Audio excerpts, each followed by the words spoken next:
A'udhu billahi minash shaitanir rajim. Bismillahir rahmanir rahim. Assalamu alaikum.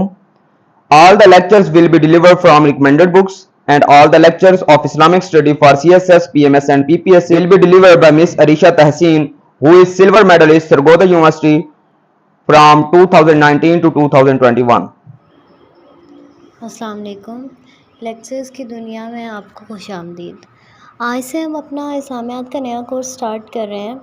تو اسلامیات کو start کرنے سے پہلے جو سب سے اہم چیز ہمیں پتہ ہونا چاہیے وہ ہے انٹروڈکشن آف اسلام. تو سٹارٹ کرتے ہیں انٹروڈکشن آف اسلام سے. اسلام کا جو بیسیکلی مطلب ہے وہ ہے امن اور سلامتی. اسلام کا مطلب صرف ایک خدا کے احکامات کے سامنے سر تسلیم خم کرنا ہے اور اس کی مخلوقات کے ساتھ امن اور آشتی سے رہنا ہے. بیسیکلی یہ جو اسلام ہے نا، اس کا اگر ہم انٹروڈکشن کی بات کریں تو اس کو دو حصوں میں ڈیوائڈ کیا گیا ہے. ایک خدا اور اس انسان کے درمیان تعلق، اور ایک انسان اور انسان کے دوسرے انسان کے ساتھ تعلق.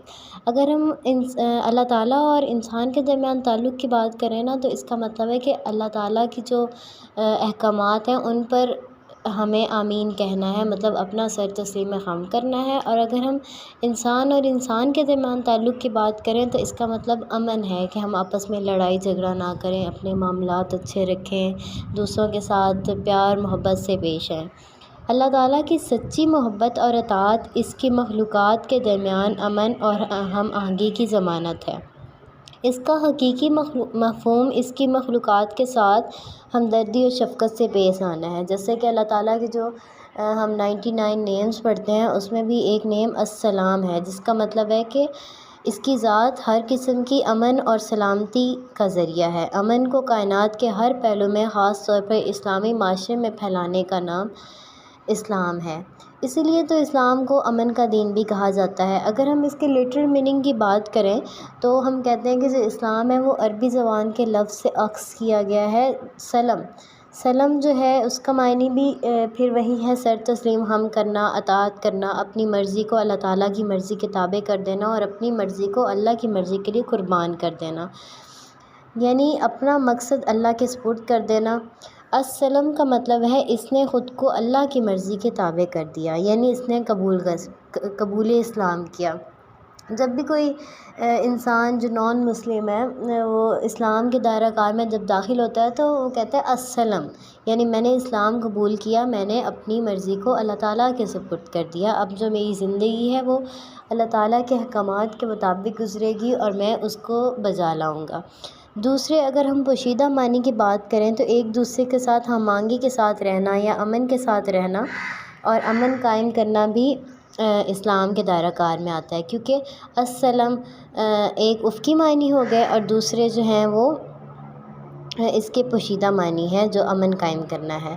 ٹھیک ہے، لہٰذا اسلام کا مطلب مذہب امن بھی ہے.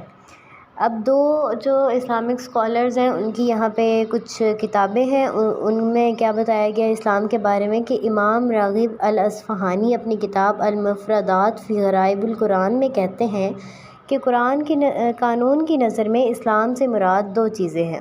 پہلی زبان سے اقرار کرنا، زبان کے اقرار کے ساتھ دل سے تصدیق کرنا، اور اعضاء کے ذریعے سے اعمال سر انجام دینا.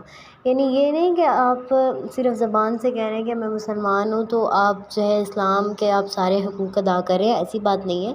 ہمیں نہ صرف زبان سے اسلام کا اقرار کرنا ہے بلکہ دل سے اس کی تصدیق کرنے کے ساتھ ساتھ اپنے اعضاء سے اس کا اظہار بھی کرنا ہے کہ ہم نے کسی کو تکلیف نہیں دینی، اپنی زبان سے کسی کے لیے برے الفاظ نہیں کہنے، اپنے ہاتھوں سے کسی کو نقصان نہیں پہنچانا، دوسروں کا خیال رکھنا ہے. جب نماز پڑھنی ہے تو خشوع و خضوع کے ساتھ پڑھنی ہے. صرف ہم نے اس نماز بس اس کو ادا ایسے نہیں کرنا کہ ہم بس نماز پڑھ لی ہے، ہمارا ٹائم آ گیا ہے ہم نماز پڑھ لیں، تو ایسی بات نہیں ہے. اس خشوع و خضوع کے ساتھ دل کے ساتھ اس کی تصدیق کرنا اور اعضاء کے ساتھ اعمال سر انجام دینا، یہ اسلام ہے. اسلام کا مطلب سلم میں داخل ہونا ہے. سلم اور سلم دونوں امن کی طرف اشارہ کرتے ہیں.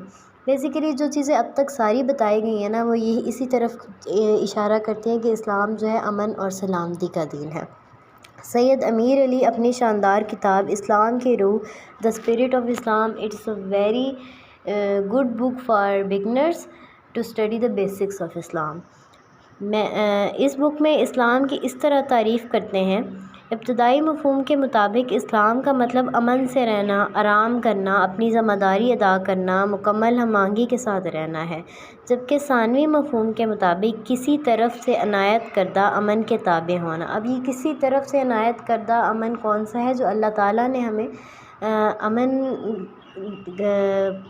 قائم کرنے کا کہا ہے، یہ اس کی طرف اشارہ کیا گیا ہے۔ یہ اسم ذیل مفہوم سے اخذ کیا گیا ہے: امن، سلامتی، حفاظت، نجات وغیرہ۔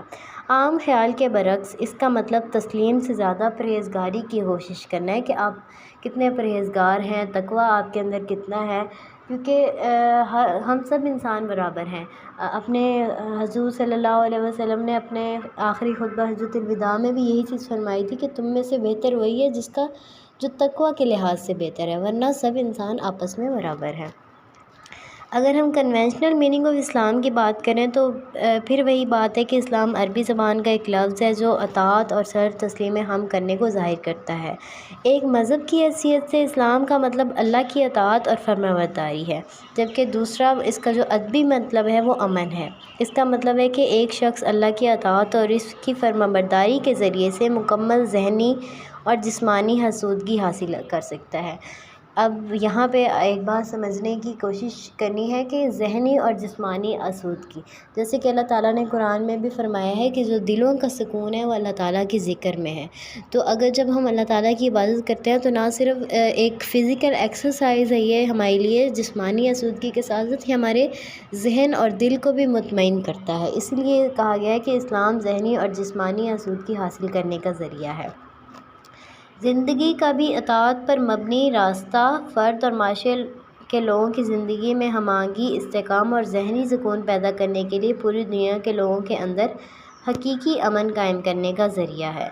اچھا، اب یہ جو امن کی جو دعوت دی گئی ہے وہ ہمیں کس نے دی ہے؟ انبیاء کرام نے اس پیغام کو پہنچانے کے لیے اور ہمیں صراط مستقیم پر لانے کے لیے جو ہے اللہ تعالیٰ نے انبیاء کرام بھیجے ہماری طرف، لیکن انسان بار بار نہ صرف سیدھے راستے سے گمراہ ہوئے بلکہ انہوں نے پیغمبروں کے لائے ہوئے رہنما اصولوں کو بھی تسلیم نہیں کیا۔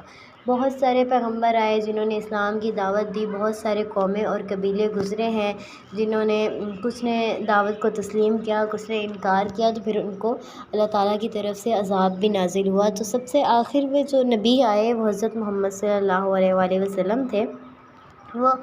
انہوں نے تمام زمانے کے لوگوں تک اللہ کا پیغام پہنچایا جسے اسلام کہا جاتا ہے، اور اسلام امن اور سلامتی کا دین ہے جس کے اصول اور احکامات قرآن اور سنت میں موجود ہیں۔ اب آخری نبی حضرت محمد صلی اللہ علیہ وآلہ وسلم ہیں جنہوں نے اسلام کی تعلیم کو دنیا کے تمام انسانوں تک پہنچایا۔ وہ تمام دنیا کے لیے نبی ہیں اور ان کے جو احکامات ہیں وہ ہم قرآن اور سنت سے ہم حاصل کر سکتے ہیں۔ اب اسلام کا بیسک کانسیپٹ کیا ہے؟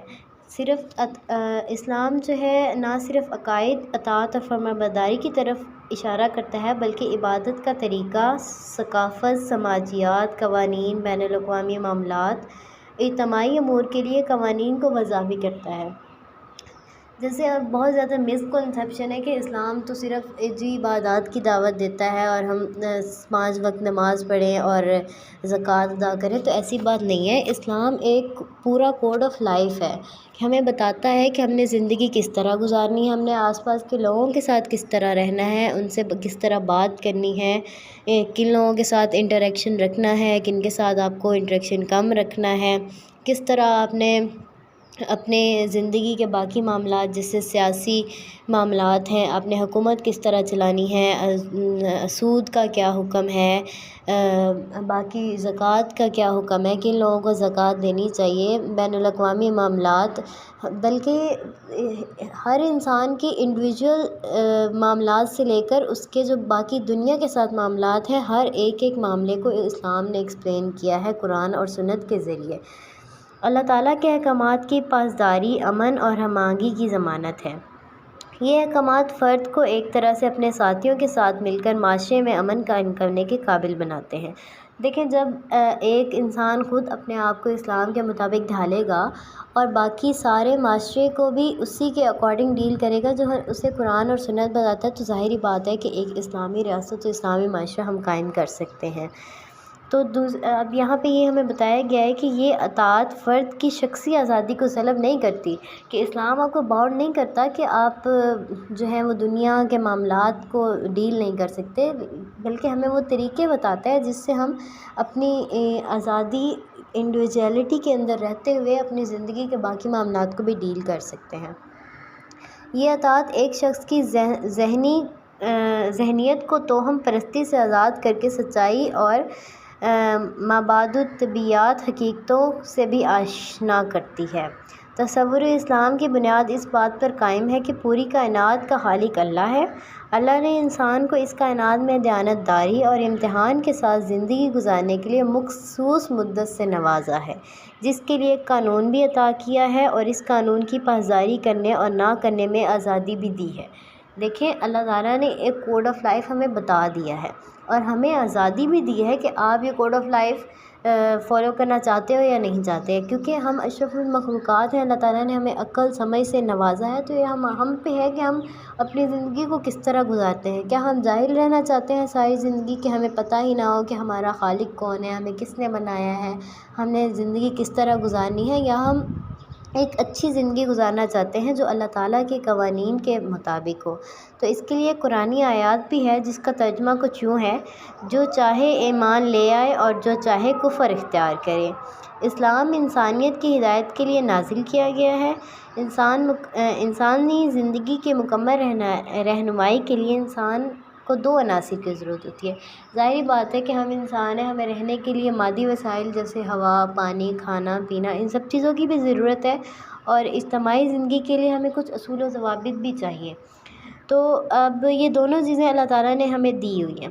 مادی وسائل کے لیے انسان کے پاس بہت زیادہ قدرتی وسائل ہیں، زمین جو ہے وہ اللہ تعالیٰ کے خزانوں سے بھری ہوئی ہے، اور اللہ تعالیٰ نے ہمیں دسترس دی ہے کہ ہم ان خزانوں کو کھوجیں اور اپنی مادی وسائل اور ضروریات کو پورا کریں۔ اور جبکہ جو باقی چیزیں ہیں، جو اجتماعی زندگی گزارنے کے اصول ہیں، وہ ہمیں قرآن اور سنت سے ملتے ہیں، ہم ان کا جائزہ لیں، اور ان سب کے لیے اللہ تعالیٰ نے انبیاء کرام اور رسول بھی بھیجے جنہوں نے جامع نظام زندگی عطا کیا اور نیکی کے راستے کی طرف رہنمائی کی ہے۔ اب یہ جو دو چیزیں ہیں نا کمبائن، ایک مادی ضروریات اور وسائل، اور دوسرا اجتماعی اور انفرادی اصول و ضوابط، ان دونوں کو جب ملا کے ایک کوڈ آف لائف ڈیزائن ہوتا ہے نا، وہی نظام حیات ہے جو اسلام کے مطابق ہوتا ہے۔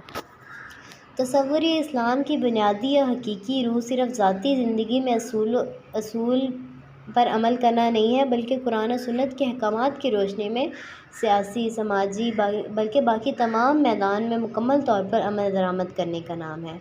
دوسرے الفاظ میں یہ دینی اور دنیاوی دونوں دائرہ کار میں اللہ کی حاکمیت کے قیام کی دلالت کرتا ہے، کہ جو اللہ تعالیٰ نے ہمیں احکامات بتائے ہیں وہ صرف دینی معاملات میں نہیں ہے، بلکہ دنیاوی معاملات میں آپ نے تجارت کیسے کرنی ہے، آپ نے جو ہے اپنا کاروبار کیسے کرنا ہے، آپ نے دنیا والے دوسرے ممالک کے ساتھ تعلقات کیسے رکھنے ہیں، یہ ساری چیزیں ہمیں اسلام بتاتا ہے۔ اور ایک ایسی ریاست جس میں یہ سارے قوانین فالو ہوں گے، اسی کو ہم اسلامی ریاست کہیں گے۔ اب تصور اسلام کی اگر ہم تفصیل سے بات کریں تو اسلام قانون الہی کی اطاعت اور تسلیم خم کرنے کا نام ہے۔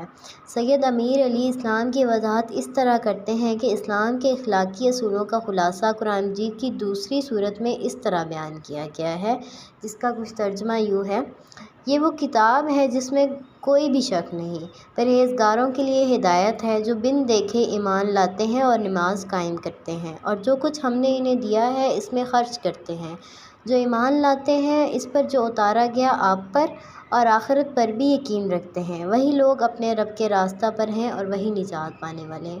یہ جو آیت ہے نا، اس میں اسلام کی ساری چیزوں کو بیان کر دیا گیا ہے، جس کو ہم آگے تفصیل سے بھی دیکھیں گے۔ سید امیر علی کے مطابق تصور اسلام کے لیے جو بنیادی اصول ہیں وہ کچھ یوں ہیں: اللہ کی ذات کی وحدانیت، غیر مادی طاقت، لامحدود رحمت و محبت پر یقین کرنا، کہ اللہ تعالیٰ کی جو ذات ہے وہ غیر مادی ہے، اور اس کی جو رحمت اور محبت ہے وہ لامحدود ہے، اس کی کوئی حد نہیں ہے۔ انسانوں کے درمیان بھائی چارگی اور ہمدردی کو فروغ دینا، غیر ضروری جذبات پر قابو رکھنا، اللہ کے لیے شکر کا اظہار کرنا، آخرت میں تمام انسانی اعمال کے حساب و کتاب کا یقین رکھنا۔ اگر ہم مذہب اسلام کی تشریح کی بات کریں تو اس میں کچھ چند اصول جو بتائے گئے ہیں وہ یہ ہیں، جس میں اعتقادات ہیں، عبادات ہیں، معاملات ہیں، اخلاقیات اور عقوبات ہیں۔ ان سب کو ہم آگے ڈیٹیل سے ڈسکس کریں گے۔ اعتقادات یعنی جو بیلیفز ہیں، کوئی بھی مذہب ہوتا ہے اس کے کچھ چند بیسک بیلیفز ہوتے ہیں۔ تو اسلام کے 5 بنیادی عقائد ہیں۔ اللہ کی وحدانیت پر ایمان کہ اللہ تعالیٰ ایک ہے، اس کے سوا کوئی شریک نہیں ہے۔ نبی کریم صلی اللہ علیہ وآلہ وسلم کی رسالت پر ایمان، فرشتوں پر ایمان، کتابوں پر ایمان اور روز آخرت پر ایمان۔ جو شخص ان اعتقادات پر یقین رکھتا ہے وہی مسلمان کہلانے کا حقدار ہے۔ اب جو عبادات اسلام کے دائرہ کار میں آتی ہیں اس میں یہ ہے کلمہ طیبہ پر یقین رکھنا، نماز پڑھنا، زکوٰۃ ادا کرنا، ماہ رمضان کے روزے رکھنا اور بیت اللہ کا حج کرنا۔ اس کے علاوہ جو معاملات ہیں، اب دیکھیں اسلام کا جو دائرہ کار ہے وہ صرف اس کے بیلیفز اور عبادات پر مشتمل نہیں ہے، بلکہ وہ ہمیں زندگی کے تمام معاملات کو ڈیل کرنے کے بارے میں بتاتا ہے کہ ہم نے ان کو کس طرح ڈیل کرنا ہے۔ معاملات ان تمام ذمہ داریوں پر مشتمل ہوتے ہیں جو انسان کے درمیان طے پاتے ہیں، جو 3 حصوں پر تقسیم ہوتے ہیں۔ سب سے پہلے تنازعات کہ آپ نے اس کو حل کس طرح کرنا ہے، شادی بیاہ کی تقریبات کو کس طرح آپ نے ادا کرنا ہے۔ دوسرا حفاظتی امور، اسلام کے سماجی نظام کے تمام شعبوں میں مندرجہ بالا 3 نکات کے تحت تبادلہ، فروغ، شادی، طلاق، ترکہ، شراکت داری اور دعوہ وغیرہ کے سب قوانین موجود ہیں۔ اب یہ جو 3 چیزیں ہیں نا کہ آپ نے اپنے معاملات یعنی تنازعات کس طرح حل کرنے ہیں، شادی بیاہ کی تقریبات کس طرح کرنی ہیں اور حفاظتی امور، تو یہ تینوں چیزیں جو ہیں وہ اس زندگی کے بہت سارے معاملات کو کور کرتی ہیں جو ہمیں قرآن و سنت سے پتہ چلتا ہے کہ ہم نے کس طرح ان کے ساتھ ڈیل کرنا ہے۔ اخلاقیات یا موریلٹیز، اخلاقیات حضور کے سکھائے ہوئے اور قرآن کے بیان کردہ ان تمام اخلاقی فضائل پر مشتمل ہے، جیسے خلوص، توکل، عاجزی، رضا برضا رہنا، دنیاوی خواہشات کو محدود رکھنا، اچھی نصیحت اور مشورے دینا، قناعت، آزادی، انسان سے صبر، محبت، اخلاقیات اور روزمرہ کی زندگی کے معاملات وغیرہ۔ ٹھیک ہے، اس کے بعد اگر ہم پنشمنٹس کی بات کریں، اب جو جرائم ہوتے ہیں ان پر جو پنشمنٹ اسلام کے مطابق ہے وہ کچھ یہ ہیں: انسان کے قتل اور سخت جسمانی ضرر پہنچانے پر قتل یا جرمانے کی سزا، چوری کی سزا، ہاتھ وغیرہ کاٹنا، زنا اور بدکاری کی سزا، ایک شادی شدہ شخص کو سنسار کرنا اور غیر شادی شدہ کو 100 کوڑے مارنا، بہتان تہمت کی سزا 80 کوڑے، شراب نوشی کی سزا 80 کوڑے۔ اب آپ دیکھیں گے یہ جو ساری سزائیں اسلام نے بتائی ہیں، اگر یہ ہمارے معاشرے اور ہمارے ملک میں رائج ہو جائیں تو ایک اسلامی ریاست کیوں نہیں بن سکتی ہے۔ اب ہم اگر اس کی کریٹیکل اسیسمنٹ جو اب تک ہم نے پڑھا ہے کریں تو ایک مشہور پروفیسر HAR گب دین اسلام کے بارے میں کچھ یوں کہتے ہیں: مغربی دنیا کے برعکس اسلام اب بھی مبالغاتی اختلافات، جسم اور روح کے درمیان توازن برقرار رکھتا ہے اور یورپ کی قوم پرستی اور سرمایہ داری کی برابر مخالفت کرتا ہے۔ یہ ابھی بھی معاشی استحصال کا شکار نہیں ہوا، جو کہ موجودہ یورپی اور روسی اقوام کی خصوصیت بن چکی ہے۔ یہ جو پروفیسر ہیں یہ اسلام کو باقی جو یورپی معاشرہ ہے اس پر فوقیت دیتے ہوئے کہتے ہیں کہ اسلام جو ہے روح اور جسم کے توازن کو برقرار رکھتا ہے اور جو معاشی استحصال ہے اس کا شکار نہیں ہوا، جبکہ جو دوسری یورپی اور روسی اقوام ہیں وہ اس معاملے میں بہت غلط طرف جا رہی ہیں۔ جارج برنارڈ شاہ نے بھی اپنی تاریخی اور ادبی کاوش حقیقی اسلام میں کہتے ہیں: میں محمد کے مذہب کو اس کی حیران کن قوت کی وجہ سے عزت و تکریم کی نگاہ سے دیکھتا ہوں۔ یہ واحد مذہب ہے جو وجود کی تبدیلی کے مرحلوں کے مطابق گنجائش رکھتا ہے، جو ہر زمانے کے لوگوں کو اپنی طرف دعوت دیتا ہے۔ یعنی کہ یہ اب حضور صلی اللہ علیہ وسلم تو بہت پہلے آئے تھے، تب انہوں نے اسلام کی تعلیمات دی تھی، لیکن وہ ہمارے لیے قرآن اور سنت چھوڑ کر گئے ہیں جو ہر زمانے کے لوگوں کے لیے ہیں، سب کے لیے رہنمائی فراہم کرتا ہے۔ میں نے اس حیران کن سیرت کا مطالعہ کیا ہے اور میری نظر میں عیسائی عقیدے کے برخلاف اسے بنی نوع انسان کا نجات دہندہ کہنا چاہیے۔ میرا یقین ہے کہ حضرت محمد صلی اللہ علیہ وآلہ وسلم جیسے شخص کو جدید دنیا کا مطلق نظام دیا جائے تو وہ دنیا کے مسائل حل کرنے میں کامیاب ہونے کے ساتھ ضروری امن اور خوشی لانے میں بھی کامیاب ہوں گے۔ میں نے محمد کے عقیدے کے بارے میں یہ پیشن گوئی کی ہے کہ یہ مذہب یورپ کی آنے والی نسلوں کے لیے قابل قبول ہوگا، جیسا کہ آج کی یورپی اقوام کے لیے قابل قبول ہے۔ اب یہاں ایک بات یہ بھی بتائی گئی ہے کہ یہ جو مذہب اسلام ہے یہ یورپی اقوام کے لیے بھی قابل قبول ہے۔ یہاں پہ ایک بات یہ ہے کہ قابل قبول کس طرح ہے کہ وہ لوگ اسلام کی قوانین جو ہیں وہ لاگو کرتے ہیں اپنے ملک میں، لیکن جو اسلام کی باقی احکامات ہیں، لائک اللہ تعالیٰ کو ماننا، رسول صلی اللہ علیہ وسلم کو آخری نبی ماننا، عبادات، ان کو فالو نہیں کرتے۔ تو انشاءاللہ ایک دن ایسا آئے گا کہ اسلام جو ہے وہ پوری دنیا میں رائج ہوگا اور سب سے زیادہ بڑا ماننے والا مذہب ہوگا انشاءاللہ۔ آج تک کے لیے اتنا ہی، اس سے آگے پھر ہم اپنے نیکسٹ لیکچر میں کنٹینیو کریں گے انشاءاللہ۔